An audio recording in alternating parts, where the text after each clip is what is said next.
Hi, everyone. Thank you for joining us this evening. My name is Olga Ryrikovsky, and I am the Programs, Partnerships, and Engagement Manager here at the Vilna. The Vilna, located in historic Beacon Hill, is the last remaining era synagogue building in Boston and now serves as a center for Jewish engagement.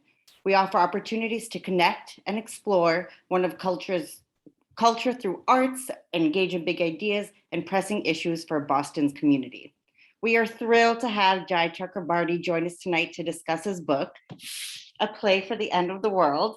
I'm very excited. Before we get started, I wanted to clarify a few housekeeping rules. First, this program is going to be recorded and we will post it on our YouTube site shortly after the program. Second, if you have a question, we encourage you to post it into the Q&A. And after Jai's talk, we are more than happy to answer those questions. Lastly, all participants will be muted during the program, but please feel free to interact with us in the chat.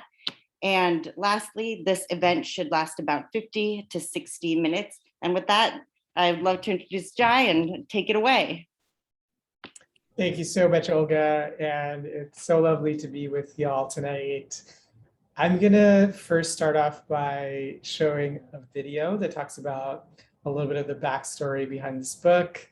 And then I'm going to come back and talk to you a little bit more about why I wrote this book and some of the historical context that it involves, both in Warsaw as well as some of the history in India, and talk a little bit more about the themes of the book as well. And then we're going to get into some of the questions. So I'm going to start off here by sharing my screen and this video. So just bear with me for a moment here.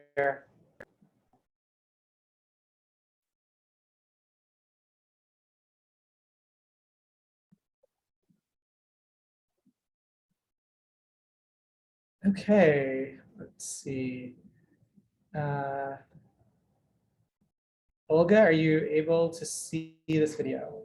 The writing process for this novel involved many revisions over many years. This is my first novel, so I had no idea how to write a novel, and I was figuring it out along the way.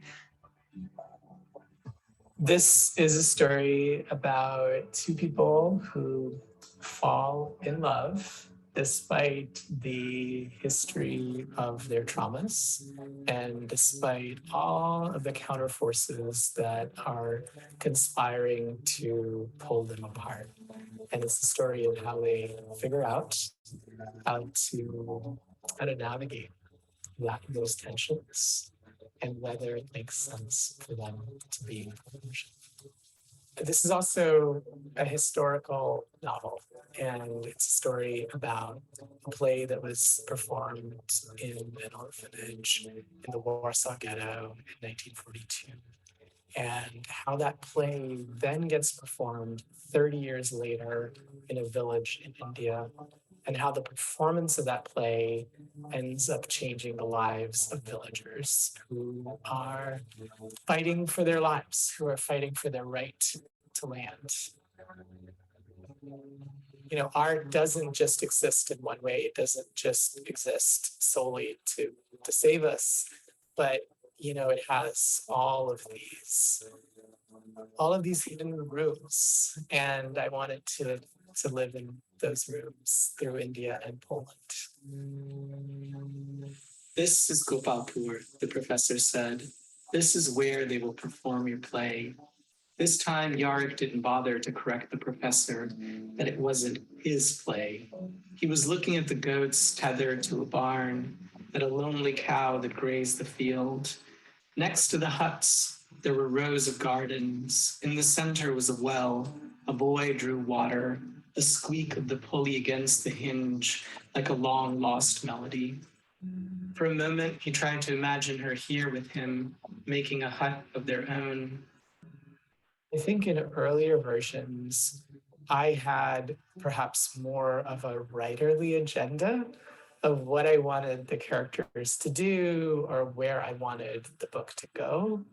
And I think that the revision process, what I've learned, is a kind of letting go of that writerly intention and it is a kind of deepening or immersion into connecting with the characters and seeing, more of how they might see the story of what they might want to do. So that was deep education for me. There's a scene with the rabbi and Jaryk sort of later in the novel, and he's thinking about, well, what is the question that he really wants to ask if he's going to go and get counsel from the wise rabbi? And he asks a series of questions, and he realizes the question that he really wants to ask is this question of, after everything, am I capable of love? So I was really interested in exploring this idea of love almost as like an act of resistance.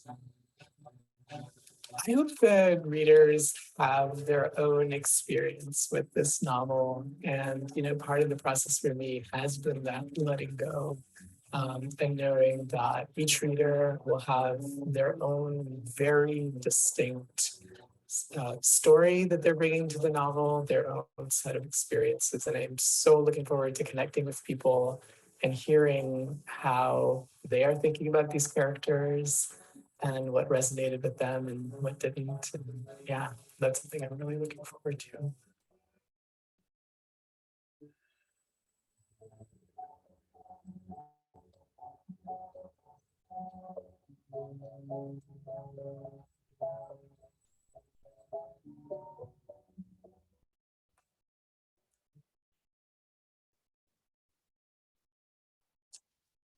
Alrighty. So hopefully that gives you a little bit of an intro into the novel, and I'm going to go a little bit deeper since we have our time together this evening into, as I mentioned, some of the historical context of the novel, but also I'm going to share more about my own background and how it is that I came to write a novel that involves a survivor of the Warsaw Ghetto who then travels to India. And to tell you more about that story, I have to go all the way back to the beginning, at least the beginning for me, which is that I was born in Calcutta, India. I'm in New York City at the moment.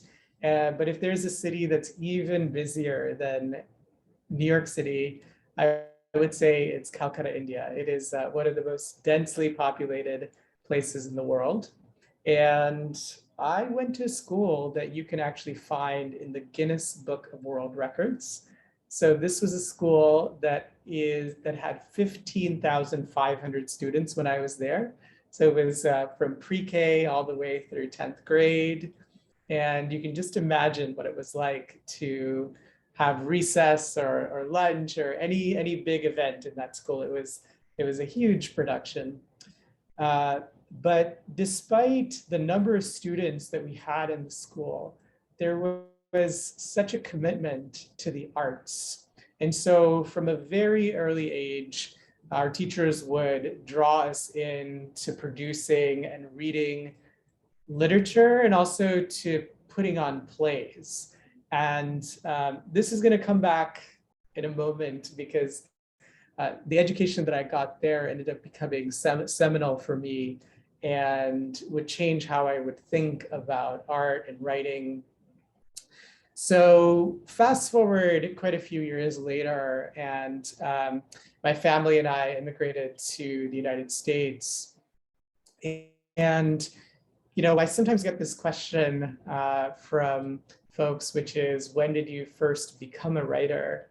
And for me, I became a writer, I think, in that transition between two worlds. And as a child coming to America, I didn't really speak English very well, but I could sit down and write. I could observe things, I could synthesize, I could make up stories that helped me make sense of the world around me. So that was also a really formative experience. And fast forwarding, even more, many years later, I would end up in New York City. And New York City is, like Boston, I think, one of these places where people who are of completely different backgrounds, religious faiths, ethnic backgrounds, all kinds of diversity, where people come together because of the density, because of the ways in which artists and everybody are brought together. And so at the time, I was part of a really vibrant poetry community. And there are aspects in this novel that are actually modeled after structures in poetry. So that's, for me, still a very seminal art form. But it was in that community that I met the poet Ilana Bell. And she is my life partner. And a couple of years into our relationship, we decided to move to Jerusalem, where Ilana had a travel grant and I was working on my writing. And we'd been there for many months at that time, but it was our last day in the city. And we visited Yad Vashem.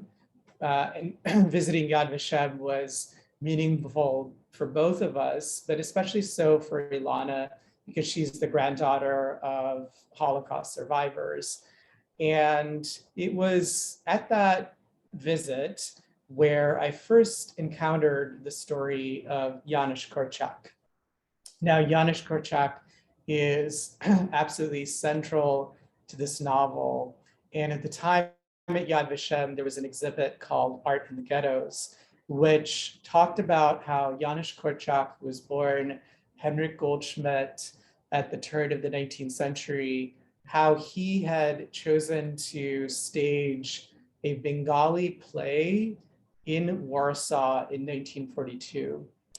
And when I learned about this fact, I was deeply, deeply moved that someone would turn to art in this very dark time. And I was moved especially so when I learned which play this was.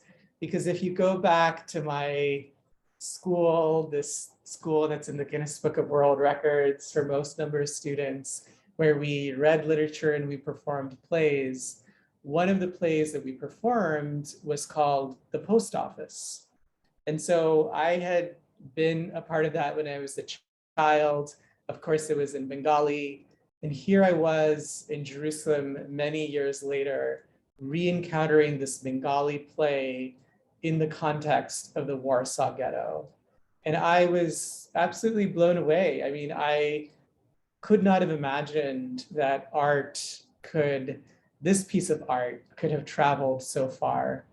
And I wanted to understand why. Why would any play be performed in such a time? And why that play in particular, a play by Rabindranath Tagore, the Nobel laureate from India, why would Janusz Korczak choose to stage a play of Tagore's? So these were questions that stayed with me. I had switched over from writing poetry to writing short stories at the time, and I was publishing a number of short stories, and I decided to enroll in an MFA program at Brooklyn College. And one of the reasons why I chose Brooklyn College to get my MFA is because it gave me the opportunity to work with Professor Robert Shapiro, who, amongst other things, is somebody who's a deep expert in the Warsaw Ghetto. Because over the years, these questions that I brought up about why was this play performed, who was Janusz Korczak really, they continued to stay with me. And despite whatever I was writing, the short stories, it was something that I really couldn't shake.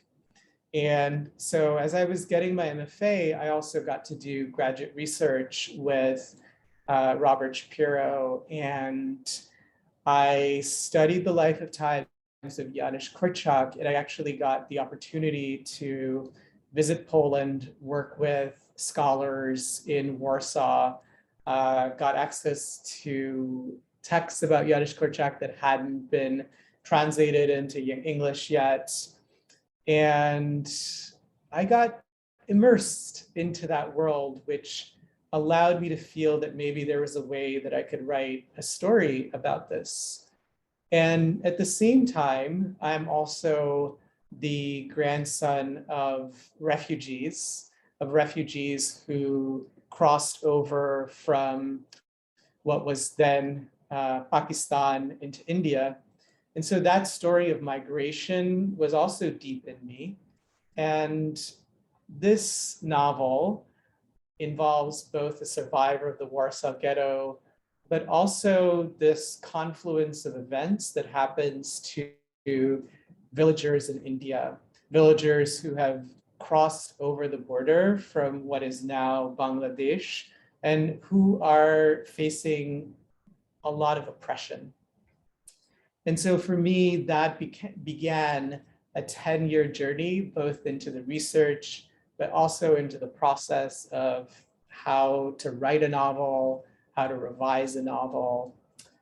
In that process, I got to learn, as I mentioned, quite a bit about Janusz Korczak. And one of the reasons why I really enjoy getting to have these conversations is because I get to, in some cases, share the story of Janusz Korczak to folks who may not be so aware of him. So Janusz Korczak, as I mentioned, was born Henrik Goldschmidt. He was born in 1878 or 1879. There's a little bit of uncertainty about the exact birth date, but he was born in Warsaw to a Jewish family.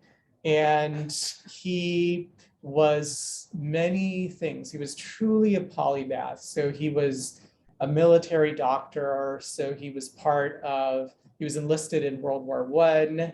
And he also was deeply into children's education.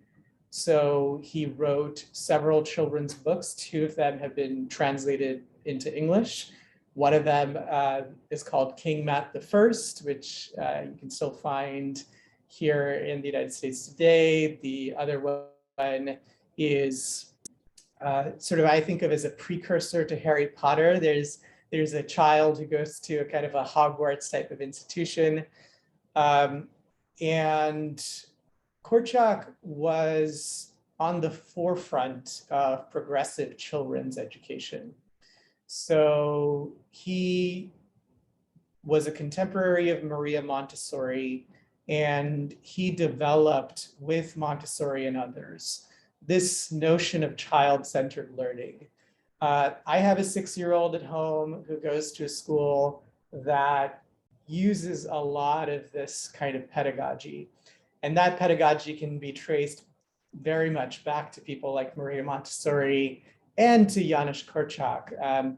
So for example, in Korczak's children's home, there was this notion that children would come up with working agreements. So they would effectively come up with the rules by which they would be punished if they had to be punished. So they would come up with their own system of government. And this was quite radical, and anyone could be voted into the council, and the council could choose to reprimand not only children, but also adults. So the children had a lot of autonomy. Korczak also had this view that children should never be surprised, and that you should always provide the right level of scaffolding when you're talking to children and when you're preparing them for difficult situations. So an example of this would be like if he had to give his kids vaccines, he would make sure they would know several days in advance that this is happening, so that nobody would be really surprised at the time that it was going to be done. And so Korczak was also deeply influenced by a religious movement that was popular at the time called Theosophy. And Theosophy had a lot of roots in Eastern mysticism. So Korczak maintained meditation practice. He would bring in threads from various Indian epics to teach his kids about. So they both got this Jewish learning. It was a Jewish orphanage, but they also got this context from Korczak, the Eastern mystic, as well as they were growing up. So it was quite a rich setting in that way. And Korczak also deeply believed in community, in bringing people together for the sake of art, for the sake of learning. He was part of a secret university in Warsaw, even during the German occupation. And he organized a series of conversations even into 1942. So his kids could continue to see the world outside of the ghetto through learning, through books, through stories. That was all very important to him. And for folks who may have seen the movie The Pianist, there is a scene in there that actually depicts Korczak's orphanage, where Władysław Spielman is playing the piano, and it's in the Great Hall in Korczak's orphanage. And during the ghetto years, his orphanage was actually moved 3 times. So it began at 92 Krochmalna Street. So Krochmalna is one of these storied streets in the history of Warsaw. And Isaac Bashevis Singer used to live there, and quite a few of his stories are set there. Then it was moved to Kłodna Street and finally to Siena Street. But despite the walls of the ghetto getting smaller and smaller and the conditions increasingly worse, Korczak continued to find ways to engage his staff and his children. There were 192 people at the time that the Nazis came in August of 1942. So it was absolutely critical to him that they have access to a rich emotional life in order to be able to prepare for what was to come.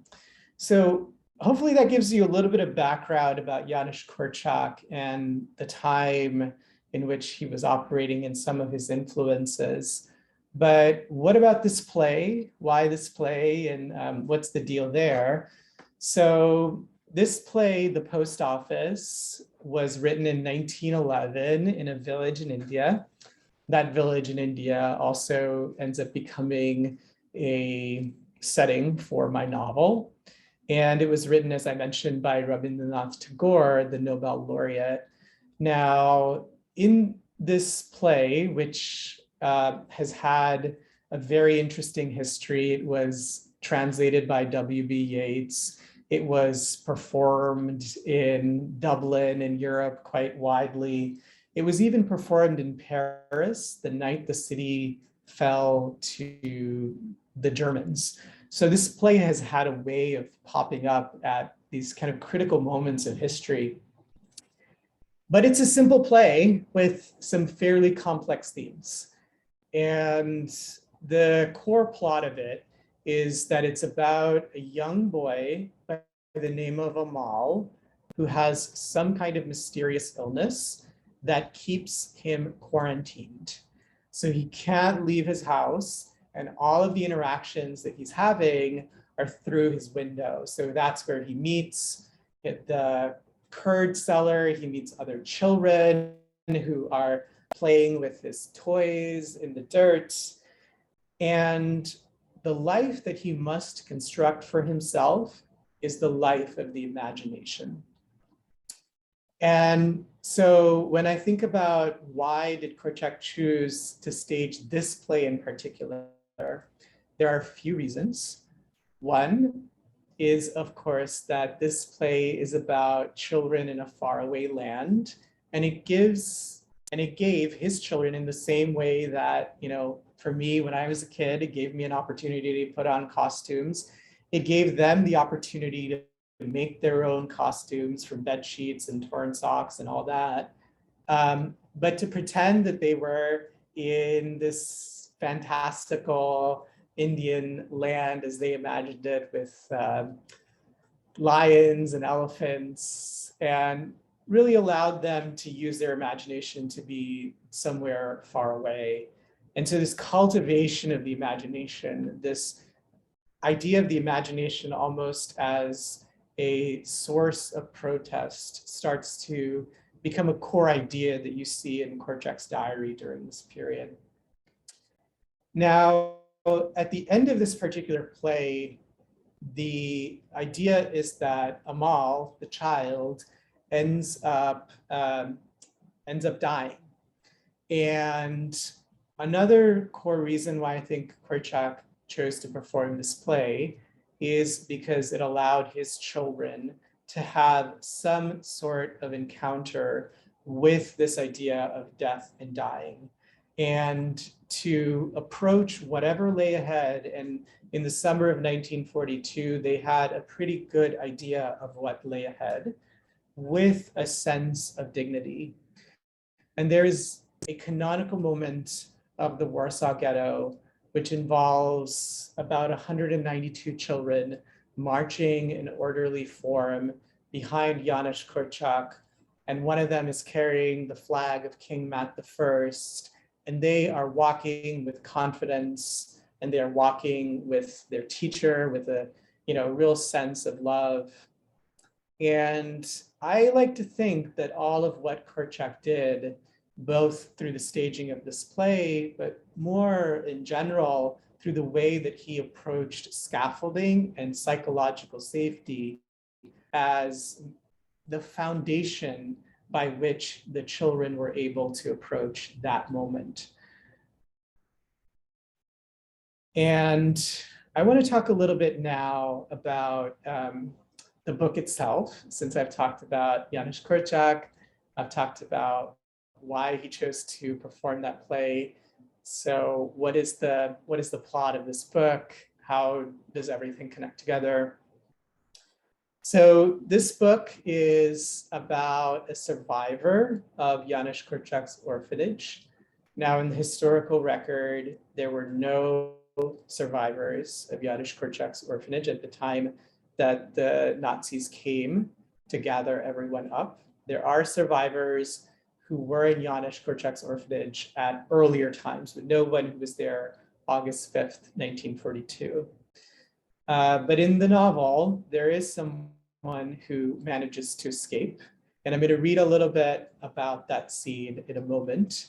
And his name is Jaryk. He's a young boy at the time, and he manages to escape by jumping off a train. And the Warsaw Ghetto is one of the most well-chronicled places of that time, of that place. And one of the reasons why it's so well chronicled is because of the work of a gentleman by the name of Emanuel Ringelblum. And if you go to Warsaw, you can see the Ringelblum archive. And Emanuel Ringelblum collected so much information about the Warsaw Ghetto, poetry, newspaper clippings, whatever he could find to chronicle what it was like day to day to live in the ghetto. And so this is an incredibly valuable resource for humanity. And it was buried. It was buried because he was afraid of what would happen if the Germans found it. And one of the interesting connections is that the person who happened to find it is somebody who escaped from the train going to Treblinka. So it's sometimes these moments that allow us to have a larger story take place. And going back to Jaryk now, the survivor of the orphanage, he and his other friend, Misha, then emigrate to America after going through a DP camp. And they set up their lives in New York. Jaryk is someone who is suffering from what we now call PTSD, but which we did not have language for in the 1970s or earlier when this novel takes place.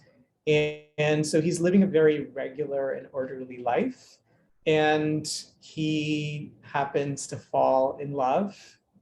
He happens to fall in love with a woman from the American South, of all places. I lived in North Carolina for many years. So that's sort of the reason why I chose to have somebody from the American South. And they end up having this really beautiful and intense relationship. Yes, and I see there's a question here from Leslie. Is Korczak the teacher that led his children to the roundup because he didn't want to leave his children? Thank you for asking this question, Leslie. Yes, so Korczak was a really notable figure at the time. Everybody in Poland would have known him because of a radio show that he was doing. In fact, he had the name Janusz Korczak, which is a Gentile name, because he wanted to sort of appeal to a broader audience. So he had multiple opportunities to leave the ghetto because he had some very influential friends, but he chose not to leave his children. He chose to be with his children until the very end. Thank you for that question, Leslie. So going back to the story of Jaryk and his partner, Lucy, they're in this intense relationship. And that's when Jaryk hears about this play that he knows from his youth, that it's being performed again in India, and it's being performed in a village. Now, I want to talk to you a little bit about what's happening in India in 1972. In the late 1960s, you have a populist revolution that begins in the villages of Bengal, spreads to the cities, and for a moment almost overthrows the government. So it ends up becoming something that the government responds to with a lot of force. And at the same time, you also have the creation of this new country in Bangladesh. You have refugees who are crossing over the border in mass. So it is a very volatile time in India as well. Jaryk doesn't have all of this context. All he knows is that he's being asked to perform this play. And I won't reveal too much more about it, but he ends up going there and starts to develop some relationships with the villagers who are also in this place of oppression, also a very different place than he was, but are struggling with their own set of issues.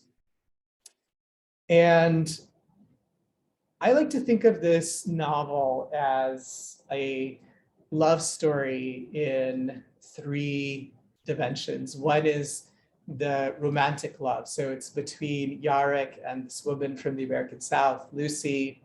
It's also about familial love. So it's about Jaryk and his adopted brother from the ghetto, whose name is Misha. And finally, it's also this love that Jaryk has for his old teacher, for Janusz Korczak, who he refers to as Pan Doktor. So all three strains of those love really inform the decisions that Jaryk makes in the novel.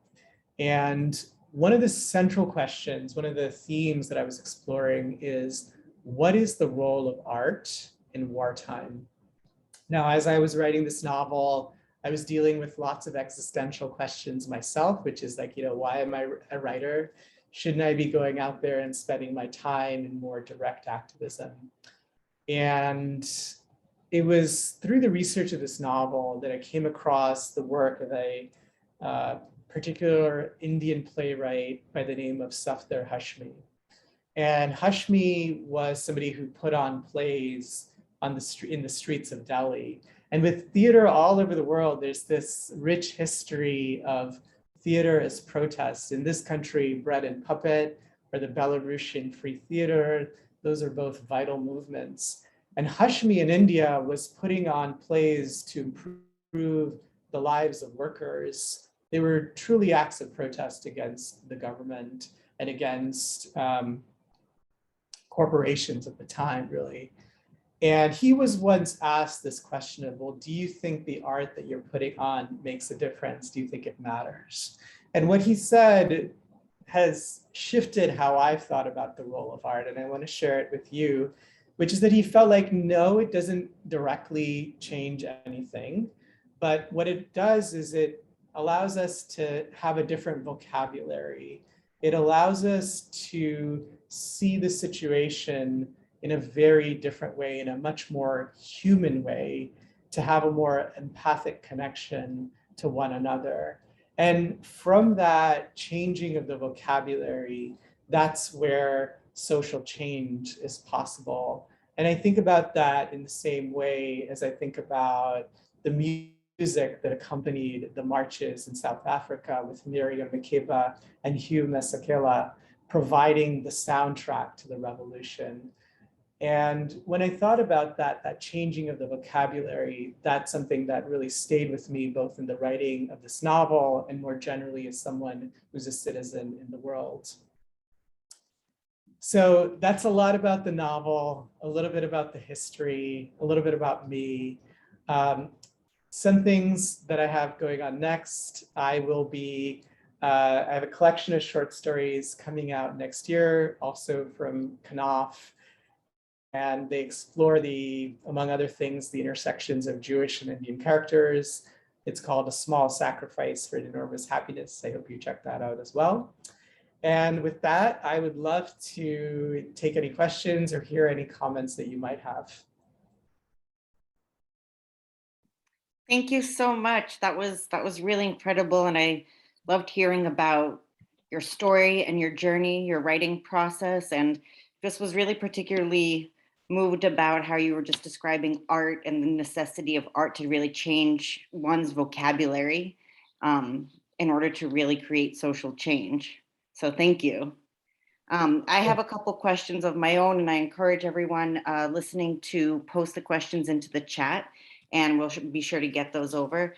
So the first one that I had is that I was personally really moved by the introduction. I'm an immigrant as well. My parents came from Ukraine, and the dedication reads, "For anyone who's crossed a border in search of home," really resonated with me. And so I was hoping that you could expand on that and how that notion affects you as a writer.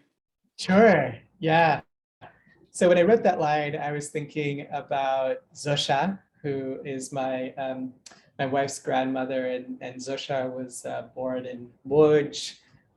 She was liberated from Auschwitz, lived in a DP camp, and spent some years in Israel before creating a beautiful life in Los Angeles. And I was also thinking about my own grandparents who had to literally cross the border with the clothes on their back. So I was thinking about both of those lineages and what it is when we cross borders and what it is that we carry. And most fundamentally, we carry our stories. Yeah. It's true, because a lot of the times, when you're moving and immigrating, you have to leave everything behind. So it's those stories and those memories that are the most precious belongings that you have. Yeah, so true. My other question that just came up as you were talking is, I'm curious how the Korczyk's philosophy of, imagination and play has affected you as a father. That's such a great question. I've never gotten that question before. Wow, that's deep. Yeah, I think there's so much of Korczyk's pedagogy that has sort of seeped into my own life. I'll say that the most critical thing is thinking about my child as a autonomous being who has equal rights, and it's like, I think sometimes it's maybe easy to think about, like, especially babies or toddlers as, okay, they're just like appendages to their parents, right? But the child, my child, any child, they are their own autonomous beings. And, Korczak worked on this like children's Bill of Rights, actually, like, and that they should be respected as such for their whole person, and that I shouldn't be foisting onto my son any preconceptions I have about who he should be in this world, but really I should let him show that to me. I wish my mom had this earlier on. I mean, I'm Um, not sure. I'm not sure I always get it right for sure. Yeah, yeah. And then I'd also love to learn. I know you talked about how, it took 10 years to write this book, but you also wrote a lot of poetry in the meantime. And sort of what was the process for you going between writing poetry, doing your research, and writing the book? How were you able to balance all of that? Did you have a timeline for the book? I didn't really have a timeline. I wanted the book to take as long as it would take, and so part of it was the research, and I would do a certain amount of research, and I would realize that I didn't know enough, and then I would say the last example of this would be New York City. So I lived in New York City for most of my adult life. And I came in thinking that I could write about New York City in the 1970s. This is, of course, absolutely false. I needed to do a ton of research about what New York City was like in the 1970s. So there was like this kind of like, on the research side, I would like have to like take a step back to make sure that I could confidently write about that period and place. And there's this idea that the writer only exposes an eighth of the iceberg to the reader, but like the 7/8 has to be kept in notes and journals for the writer to have the confidence to actually write about a historical event. I certainly felt that way. I mean, there's a lot that I learned about the different times and places that I couldn't ingest. So that took a while. And then the other thing that took a while was just revision. When you have a first draft, which is messy, very messy as mine was, how in the world do you revise it? And I had no idea how to do that. What was that process like? Well, I would say right now I have sort of more of a system as to how I go about it. I mean, I'm working on my new novel now and I feel more confident, but I will say like, the first thing is, this is very personal. So for me, what works is writing the first draft without knowing where it's going, because that way I can really be surprised by the story. And I don't have to stick to any kind of like predefined outcomes that might be in an outline or something. Like I really want to just let my subconscious do what it will and be surprised. And then the second and subsequent drafts are really kind of understanding the structure and understanding the moments that I feel are the heart of the book. So there's going to be a lot of stuff that are not the heart of the book. So you read this book, there's a minor character there by the name of Mrs. Paul. In an earlier version, I had written 100 pages in Mrs. Paul's point of view.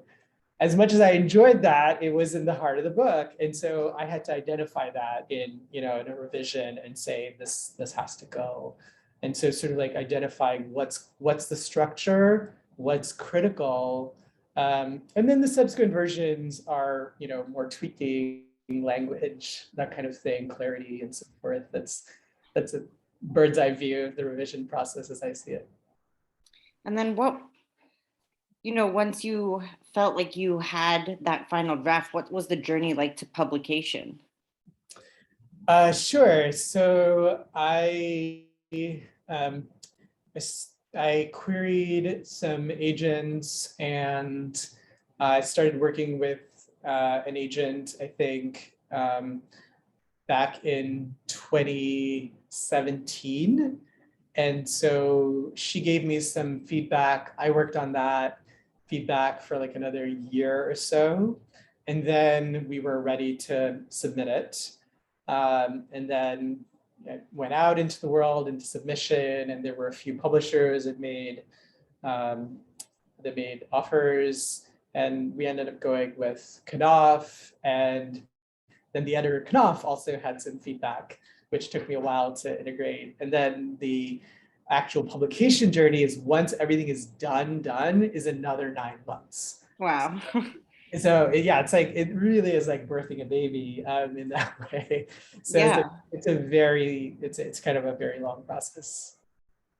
Well, those were the only questions for me. If there's anything else in the chat, please pop it up. Otherwise, we're going to post it on our YouTube channel, and Jai, just once again, like, thank you so much for joining us. And it's such a beautiful story that really gives people an insight into like humanity and what art is and the importance of that human connection. And so I really urge everyone, it's a beautiful book.